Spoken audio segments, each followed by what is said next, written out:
Well, good evening, everyone. We finally got started here. This is the official beginning of our crew who teaches fundamental basic natural principles on Tuesday, March 17th, 2009. Okay. I had a couple of questions from George 1215. First off, he asked, how would the people identify themselves to the government, thus protecting their rights or personal freedoms?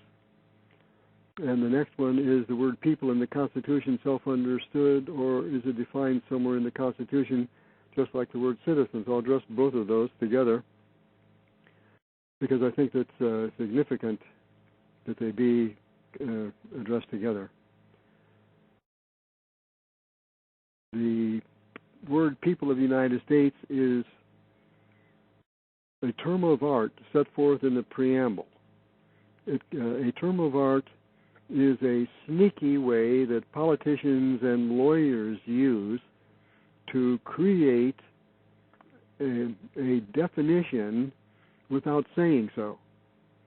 It's very, very important to be aware of how this is used because it's tricky. Read the preamble. We, the people of the United States. Everyone who reads that thinks that it's talking about everybody, not a specific class, not a specific political class, but it is a specific political class.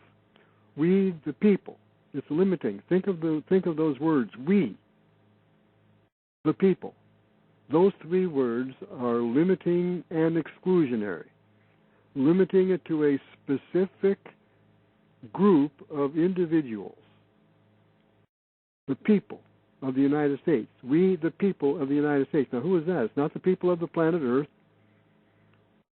It's a specific number, a specific limited group of people to secure the blessings of liberty, the rest of the preamble, to secure the blessings of liberty, that's the purpose of it, to ourselves and our posterity. To ourselves, that's limiting, and our posterity, that's exclusionary. Both of those together are limiting and exclusionary. Taken together with the beginning words, we the people, to ourselves and our posterity. When Walt Disney started Disneyland, he is an individual. He would create Disneyland for the benefit of himself and his posterity, meaning his bloodline children. When Walt Disney died, who was it that would inherit his property? His posterity. The customers of Disneyland would not in any way receive or expect to receive any of Walt Disney's property.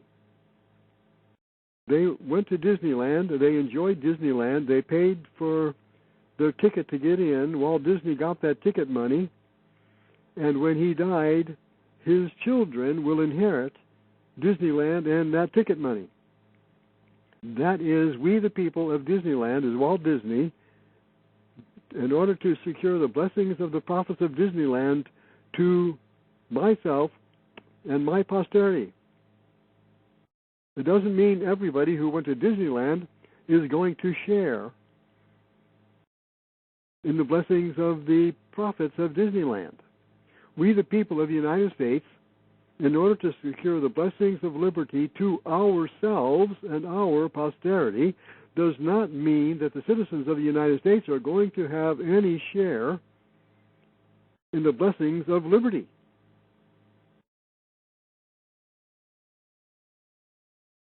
They'll only receive whatever Walt Disney decides to give them.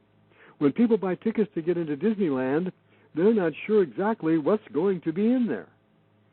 It can change from one day to the next as the Disneyland executives decide what rides they're going to have open or not, or whether they're going to have new rides or new sideshows or whatever else. The same thing applies to the United States. The people of the United States decide for the citizens of the United States what the citizens of the United States will be able to enjoy. The citizens of the United States get to decide, just like the customers of Disneyland, whether or not they are going to be citizens of the United States. Just like the people who decide to go to Disneyland, they decide to buy a ticket or not. When they buy a ticket and they go into the gate, they are now under the dominion of Disneyland. If they don't like it, they can leave. That's an option citizens of the United States don't have. There isn't any exit clause in the Constitution for citizens of the United States to quit. You don't have to join. You're not born a citizen. If a pregnant woman happened to give birth to her baby in Disneyland, would that baby then be part of Disneyland? Well, of course not. If a person is born here on this land known as the United States, is that person then automatically a citizen of the United States? Of course not. The United States is an artificial entity, just as is Disneyland. Both Disneyland and the United States were created as the intellectual product of the human mind. And neither the men who created the United States nor Walt Disney, when he created Disneyland, have any authority to declare that someone who was born in the United States or someone who was born in Disneyland is subject to the rules of either Disneyland or the United States. It's only when a free-born, sovereign, individual person decides that they want to be a citizen that they become a citizen. When a free-born individual man or woman claims citizenship, then they are a citizen. But that same individual man or woman could have claimed to be of the people of the United States. Which would you choose if you were properly informed? There's actually a third option. You can choose to be of the people of the United States, or you can choose to be a citizen of the United States, or you can choose to be neither of those two. You can choose to be a sovereign man on the land. However, and that's where I am, however, in addition to that, I am going a little bit further, and I am claiming to be of the posterity of the rebels of July 4th, 1776. I am, from all appearances, and genetically, I am an Anglo-Saxon individual. I am not of the, in any way do I appear to be of the natives of this land, known as Indians, nor am I African in appearance. I am very clearly Anglo-Saxon. So I cannot reasonably claim to have a heritage here on this land that did not originate somewhere else. I claim that my heritage from the appearances of my physical entity are that I am Anglo-Saxon and that my ancestors came here from England.